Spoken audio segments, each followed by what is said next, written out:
Hello everyone, अस्सलाम वालेकुम। कैसे हैं आप? उम्मीद है आप सब खैरियत से होंगे। आज हम पढ़ेंगे work done by constant force displacement graph. जो फोर्स डिस्प्लेसमेंट ग्राफ है, इसमें जो वर्क डन होगा उस वर्क डन को हम जो है वो डिस्कस करेंगे। ठीक है, मैं हूं आपके साथ शकील अहमद जरवार और आज के इस लेक्चर में हम सबसे पहले डिस्कस करेंगे कि फोर्स डिस्प्लेसमेंट ग्राफ क्या होता है, किस तरह बनता है और उसको कैसे एक्सप्लेन करना है हमें, तो ये डिस्कस करेंगे। उसके बाद अगर हमारे पास ग्राफ जो है स्ट्रेट लाइन में है, force displacement graph straight line में है, तो उसको कैसे समझना है और उस ग्राफ में से कैसे वर्क फाइंड आउट करेंगे, ये हम डिस्कस करेंगे आज के इस लेक्चर में। हमारे साथ रहिएगा, वीडियो को एंड तक देखिएगा। तो आइए चलते हैं आज के इस लेक्चर में। तो आइए चलते हैं आज के इस लेक्चर की तरफ। Constant force displacement graph. ठीक है, जो कांस्टेंट फोर्स और डिस्प्लेसमेंट ग्राफ है वो किस तरह होता है, तो अगर सबसे पहले हम कहेंगे if the force displacement graph is a straight line, अगर force displacement graph straight line में है तो वो कैसा होगा, वो इस तरह से होगा।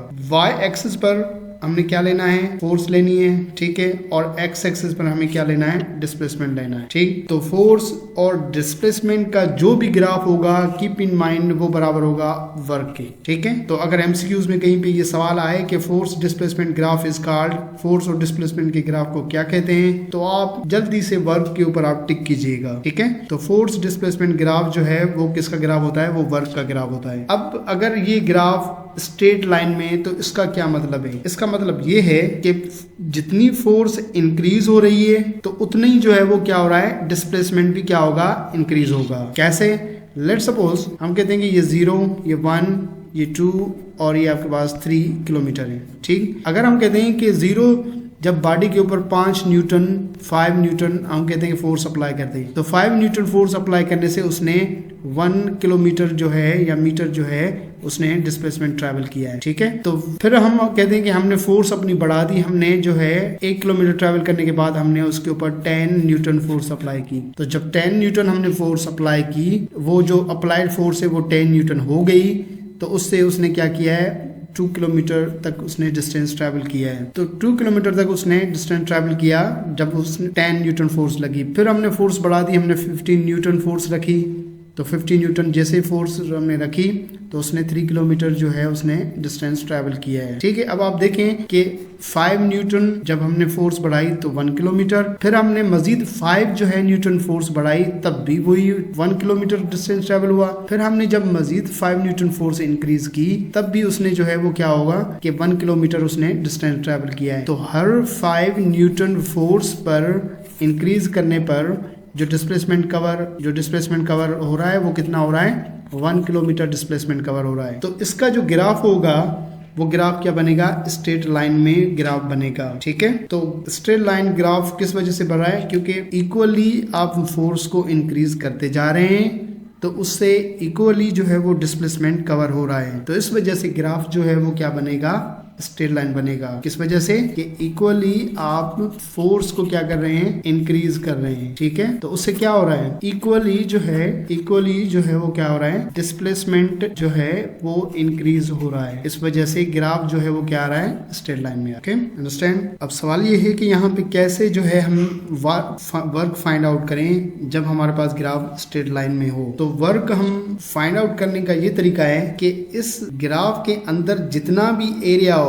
मतलब ये स्ट्रेट लाइन इतनी है तो इसके अंदर जितना भी एरिया हो, इस एरिया को आप क्या करें, कैलकुलेट करें। तो ये जो एरिया जितना भी होगा वो आपके पास क्या होगा, वर्क होगा। समझ में आया? कैसे कि अगर ये स्ट्रेट लाइन में ग्राफ आ रहा है तो स्ट्रेट लाइन यहाँ तक है, तो इसके अंदर जितना भी ये जो एरिया है इस एरिया को आप क्या करें, कैलकुलेट करें। तो जितना एरिया हमें मिलेगा उतनी क्या होगा, वर्क होगा। ठीक है, देखें किस तरह से हो रहा है। अब देखेंगे इतना एरिया ये येलो कलर में जो है, अब ये एरिया जो है हमें फाइंड आउट करना है। अब एरिया को कैसे फाइंड आउट करेंगे, ये हमारा जो है मेन पर्पस है। बहरहाल तो area under the force and displacement graph is called work. तो एरिया जितना भी है इस ग्राफ के अंदर वो हमारे पास क्या है, वर्क के बराबर है। ठीक है, लेकिन how to calculate the area under the graph, कैसे निकालेंगे। The area under the curve can be calculated by identification of shape of graph. जो ग्राफ की जो शेप है उसको आइडेंटिफाई करके जो है हम क्या एरिया को फाइंड करेंगे। अब शेप क्या है इसमें, ये जो येलो कलर में आपको शेप नजर आ रही है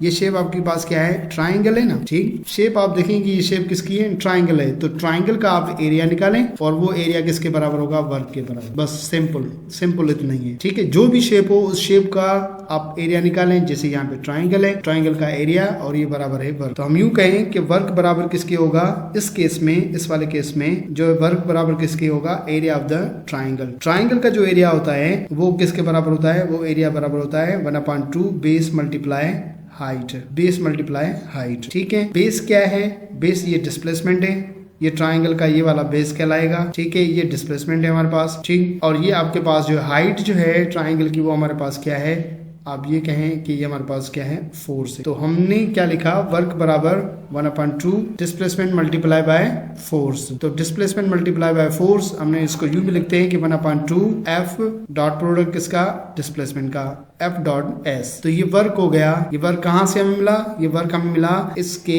एरिया के। ये एरिया कौन सी शेप है, ये शेप कौन सी है, ये शेप ट्राइंगल है। तो ट्राइंगल का एरिया हमने निकाला और वो बराबर हुआ वर्क के। अब यहाँ तक तो स्ट्रेट लाइन है, लेकिन इसके बाद एक लाइन है, फिर दोबारा वो इस तरफ डिक्रीज हो रहा है, वो लाइन। अब इसका कैसे जो है वो वर्क फाइंड आउट करेंगे। हमने पहले कहा था कि वर्क जो है, जो भी शेप होगी उस शेप का पूरे का क्या निकालना है, एरिया निकालेंगे। तो एरिया बराबर किसके हो जाएगा, वर्क के बराबर हो। अब इसका एरिया कैसे निकालना है, हमें थोड़ा शेप को समझना है। अब इस शेप में पहले नॉट लिख दें। अब इस शेप को हम किस तरह से जो है वो करते हैं, हमने इनको इस तरह से जो है हम डिवाइड करेंगे। देखें यहाँ पे, अब ये जो है ये हमारे पास 1 जो है ट्राइंगल हुआ, 2 ये पूरा रेक्टेंगल है, ठीक है, और 3 जो है ये दोबारा ट्राइंगल है। तो हमें क्या करना है, इन तीनों शेप्स का एरिया निकाल के उसको सम कर देना है। अब ये ट्राइंगल है तो टोटल वर्क किसके बराबर होगा, एरिया ऑफ द 1 के, एरिया ऑफ द 2 और एरिया ऑफ 3। ठीक, तो ये ट्राइंगल है तो इसका 1 का जो एरिया होगा, एरिया ऑफ द ट्राइंगल। ये 2 रेक्टेंगल है तो रेक्टेंगल का एरिया ऑफ द रेक्टेंगल, और 3 जो है ट्राइंगल है तो एरिया ऑफ द ट्राइंगल। तो टोटल वर्क किसके बराबर हो जाएगा, हमारे पास एरिया ऑफ द ट्राइंगल हमने पहले यहाँ पे कैलकुलेट किया हुआ है।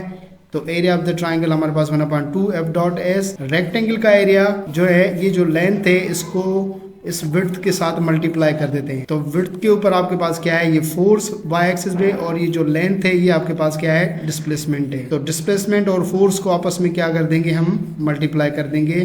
ठीक, और एरिया ऑफ द ट्राइंगल दोबारा जो तीसरा है उसका हमने यहाँ से हमने इसको ले लिया। तो इन तीनों एरियाज को हमने क्या किया है, सम किया है। ठीक है, तो हमारे पास टोटल हमें क्या होगा, वर्क मिल जाएगा। ओके, तो टोटल हमारे पास वर्क इस पूरी फिगर का कैसे मिला, इस शेप का, इस सेकंड शेप और थर्ड शेप को, इन तीनों को हमने आपस में क्या किया है, सम किया है, इनके एरिया को सम किया है। कीप इन माइंड, जब इन तीनों शेप्स के एरिया को आप सम करेंगे तो हमें टोटल जो है वो क्या मिल जाएगा, वर्क मिल जाएगा। ठीक है, जो कि हमने यहाँ पे। तो आई होप कि ये आपको समझ में आ गया होगा कि किस तरह से जो है हम वर्क फाइंड आउट करते हैं कांस्टेंट फोर्स और डिस्प्लेसमेंट ग्राफ में से। जब फोर्स और डिस्प्लेसमेंट का ग्राफ हो तो उसका वर्क कैसे फाइंड आउट करना है, आज हमने ये समझ लिया। ठीक है, तो एरिया अंडर द फोर्स और डिस्प्लेसमेंट ग्राफ उसको वर्क कहते हैं। और इस फिगर का हमने टोटल वर्क ये हमने निकाला। अगर इस तरह की फिगर है आपके पास तो उसका हम क्या करेंगे, जो भी जितनी भी शेप्स हों उन शेप्स को हम आइडेंटिफाई करके